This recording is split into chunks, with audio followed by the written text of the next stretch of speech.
After the dust settled and Sony's finally revealed most of the information we needed to know about the PlayStation 5, I thought that it would be a great time to tackle the two biggest remaining questions most people would actually have. One, what are we actually getting when we're buying a PlayStation 5? And two, is it worth getting one at launch? In this video, I want to try to tackle these questions with raw facts, but more importantly, make sense of it all to everyday gamers that are just looking to play the biggest upcoming releases this holiday season. So without further ado, let's get started.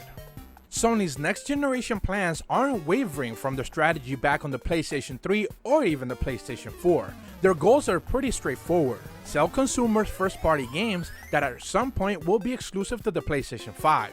Meanwhile, sell as many of them via cross-gen to PlayStation 4 owners and serve that base for a few years, until they can confidently guarantee console stocks and sales to their investors, all while still using third parties to fill out the remaining edges of the game's library with typical games they don't produce.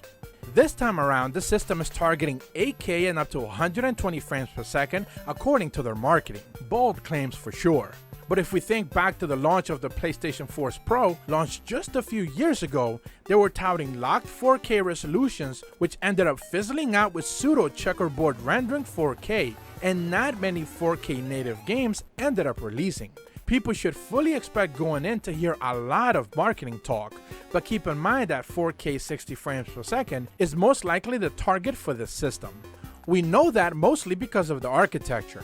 AMD's Zen 2 CPUs roughly targeting 10.2 teraflops with varied frequencies between the CPU and GPU. This is all fancy talk for basically saying that developers will have the option of taxing one over the other or both at any given time, letting them tweak when a game will fully utilize the power at hand for the developers while dialing it back in others. That's the biggest differentiator this time around. You usually hear words like bottleneck used when discussing PC specs.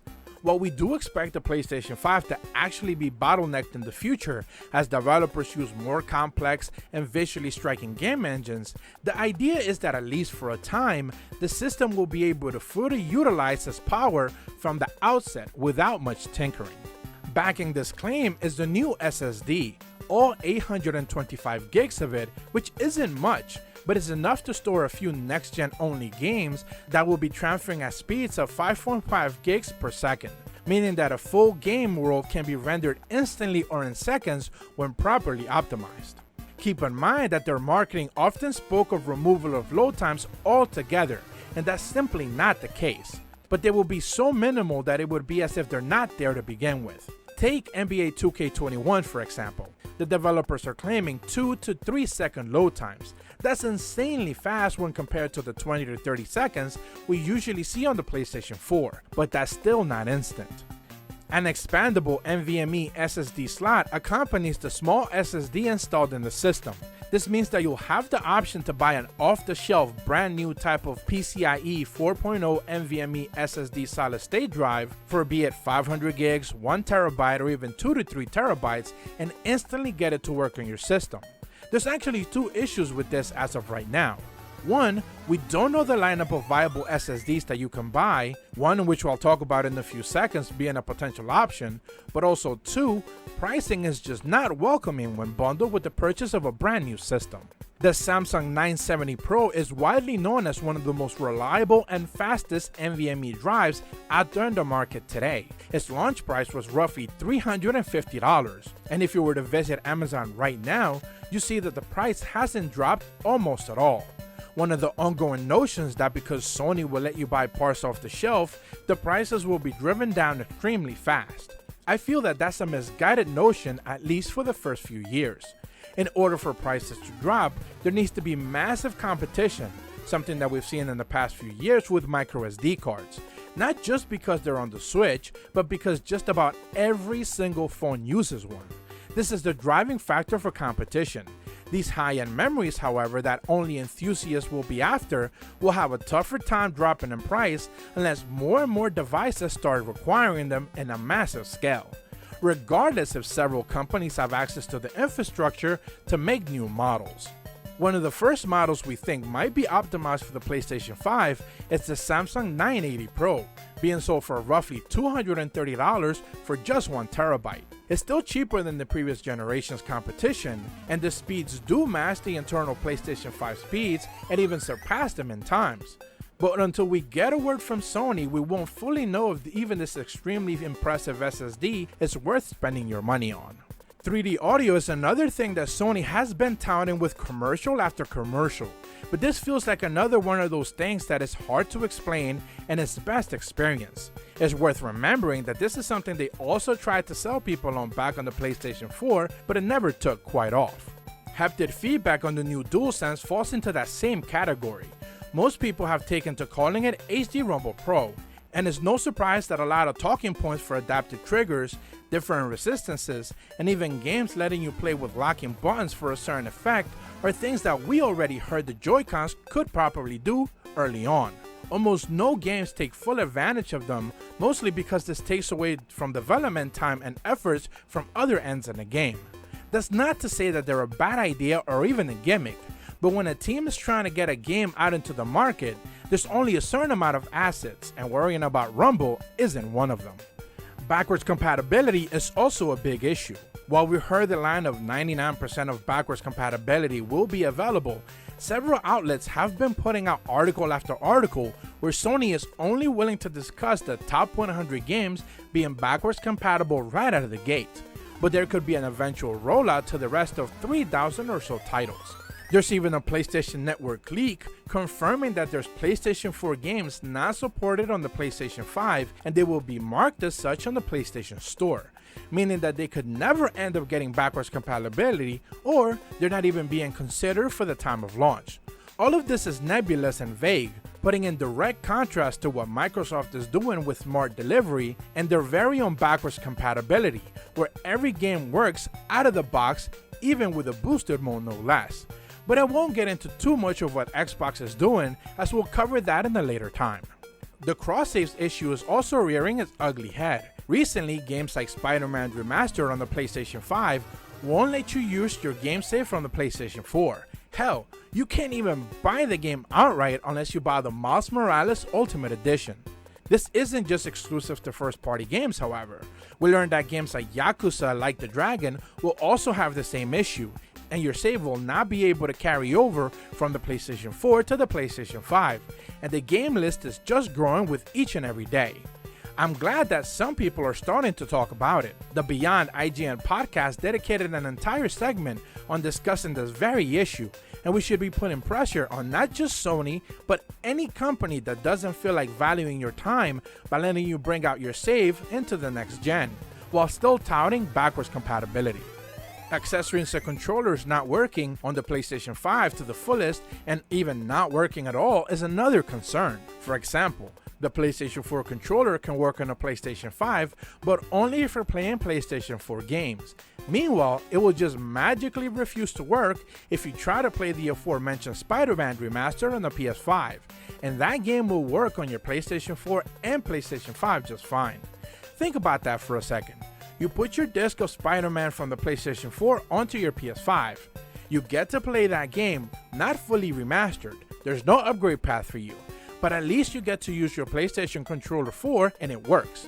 But if you want to play the remastered version, you can't outright buy it. You have to buy the Miles Morales Ultimate Edition to get access to the Spider-Man Remaster and the PlayStation 5. And here's the real kicker. The PlayStation 4 controller on your PlayStation 5 will magically stop working the second you upgrade. So now you're forced to use the DualSense for the very same game you were just playing with your PlayStation 4 controller. That's crazy. Pricing convention was another big to-do heading into September as well, where both companies were playing chicken and remaining silent. With the digital PlayStation 5 being $400 and the full disc drive PS5 being $500, they've secured the middle ground and matched the high end of pricing when it comes to Microsoft. The question still remains, how many people would choose the entry-level $300 Xbox Series S above a digital PlayStation 5, especially when they're starting to see the availability issues? It's safe to say that all of us has some issues trying to secure a PlayStation 5, and the overwhelming majority of people that will end up being the adoption base still hasn't even tried to secure one, since we know that most sales growth really starts to pick up from year 2 to year 3. So while those people choose to wait, those of us who are trying to get our hands on a launch model are spamming refresh on 5 different tabs to get a chance to pick up one of these systems. The problem is that it just hasn't been made easy no matter what. Best Buy and GameStop are getting some in-store pre-order numbers that are barely cracking the double digits. And the real loser in all this is the digital PlayStation 5, where it almost non-existent stock-wise. It was the first one to sell out online, and in-store pre-orders and the numbers are minuscule. Either Sony is choosing to pump out the $500 unit first to make sure earlier adopters' hands are forced to buy the more expensive one if they really want one, or the allocation and production for these systems is just as small as was previously rumored, something that Sony already denied once before. In Japan, however, we're seeing the actual pre-order numbers, and at Kotobayashi is being reported that a fifth of the pre-order allocations that they got for the Nintendo Switch back in 2017 are being available for the PlayStation 5. You have to wonder if this is all by design or if there's more to it. On the games fronts, we're seeing a mixed bag. Essentially, Sony has 4 first-party offerings. Demon's Souls, which is one of the first 2 only true next-gen games that we actually know so far, and I won't even get into the claims about it coming to PC because, duh, of course it will, but that's neither here nor there. The only true other next-gen exclusive is Destruction All-Stars, which for the life of me, I can't figure out or have met anyone interested in playing this game. Sackboy: A Big Adventure is also on PlayStation 4, and finally the flagship game Spider-Man Miles Morales is also available on PlayStation 4. There is a 5th game being available, which is Astrobot's Playroom, but that's essentially a tech demo pack-in and hardly qualifies for a new entire game. With these news of games, we also got the confirmation of $70 next-gen pricing, not just from companies like Take-Two or even Activision, but first-party Sony games, which is ready to set a troubling trend. Think about it. Sony is on the side of Take-Two and Activision as the only companies charging you fully $70 so far. Companies like Ubisoft, EA, Microsoft, and of course Nintendo have yet to make any of those moves. That's wild. Raising the price doesn't mean that DLC will somehow be baked in, or season passes will go away, or that battle passes will be dialed back, or even microtransactions won't be integrated. This is all on top of what you can already expect to pay for each and every one of these games to try to squeeze the most out of you monetarily. I was just looking to buy Miles Morales Ultimate Edition, and with taxes in my state, I'm looking to pay roughly $76.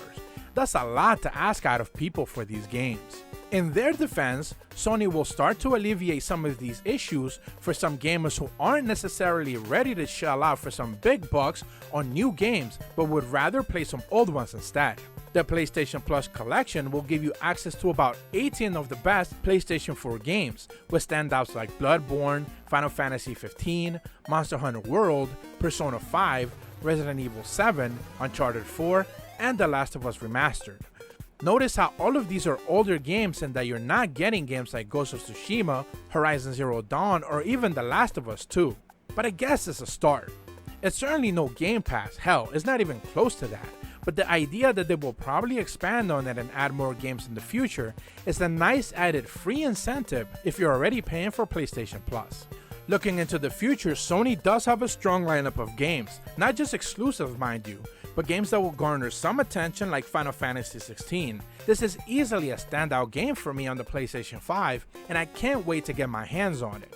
I have my doubts that it will be a permanent exclusive for sure, and this is something that I've talked about in the past, where Square Enix is putting a year of exclusivity deal on Sony devices and then making the game available on Xbox and PC at a later time. Even the leaks are starting to back this point, claiming the exact same deal will be ongoing for Final Fantasy VII Remake, where essentially early next year the game will become available on Xbox and PC. Other notable standouts are like Gran Turismo 7, Hogwarts Legacy, Resident Evil Village, Horizon 2, and of course God of War Ragnarok. Any and all of these entries could sway even more committed gamers to dip their toes into PlayStation front and either upgrade from the PlayStation 4 or switch sides if they own either an Xbox One or a Switch. In the beginning of the video, I asked two very basic questions. What are you getting is quite an extensive response, and I hope I've been able to properly answer that, with the drawbacks clearly pointed out.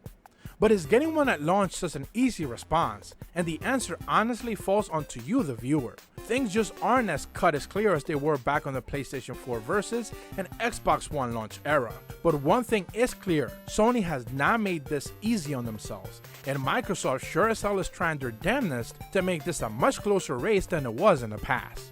I would say that if you own a base PlayStation 4, I would tell you to go ahead and upgrade if you actually care about any of the exclusives and they're appealing to you. They will clearly look better and run better if you can actually afford it. The investment will be well worth it. If you own a PlayStation 4 Pro, however, I'd honestly just tell you to wait. I don't mean just for a few years, but maybe until next year when we get to see games like God of War, Horizon, and even Ratchet & Clank stack up in the release date lineup for 2021. They're all scheduled to release next year, and they could have major implications on how console sales end up stacking up in the first few years of the system. My last tip would be to consider not just dismiss the disk drive option. While it's $100 more, being able to purchase used games, especially when they're now going to be more expensive than ever, is certainly something you should definitely consider. Saving the initial $100 and buying a digital edition might be great in the outset, but in the long run it might end up costing you more. With digital systems, you're locked in, but if you're thinking of playing used games or even PlayStation 4 games, having the option to buy a physical is a godsend. Remember that physical games aren't going away anytime soon, even if GameStop does. Hopefully I've been able to clear out some of these things regarding the PlayStation 5 to some of you, and for me personally, I'm looking forward to seeing how this new twist on the new console generation race stacks up. I will be making similar videos for the Xbox Series X and Series S in the near future, followed by a Stadia vs Luna focused video, and lastly of course, Nintendo's take on next generation. If you're new to my channel, be sure to leave a like and subscribe, and as always, thank you so much for watching. See ya!